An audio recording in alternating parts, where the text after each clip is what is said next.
work in ကိုသုံးပါလား work at ကိုသုံးပါလားဒီနှစ်ခုကိုဘယ်လိုသုံးရမလဲဆိုပြီးတော့ကျောင်းသားတစ်ယောက်ကငါမေးထားဖြစ်ပါတယ်ကဲဥပမာဝါကြလေးကြည့်ကြည့်အောင်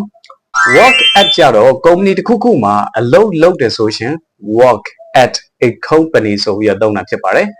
work in ကြတော့ company တစ်ခုခုရဲ့ဌာနတစ်ခုခုမှာအလုပ်လုပ်တယ်ဆိုရှင် work in နဲ့သုံးတာဖြစ်ပါတယ်ကဲဥပမာဝါကြလေးတွေကြည့်ကြည့်အောင်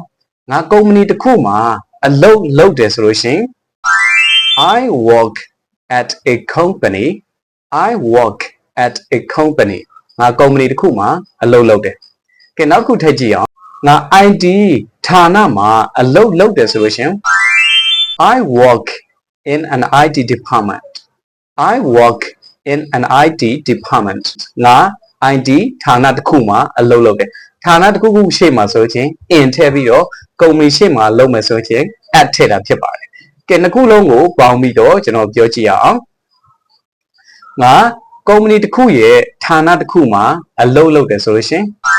I work in an IT department at a company I work in an IT department at a company ငါ company တစ်ခုရဲ့ဌာန IT ဌာနတစ်ခုမှာအလုပ်လုပ်တယ်လို့ပြောတာဖြစ်ပါတယ်ကဲဌာနဆိုင်ရာတစ်ခုခုမှာလုပ်တယ်ဆိုရင် in ကိုသုံးပြီးတော့ company မှာလုပ်တယ်ဆိုရင်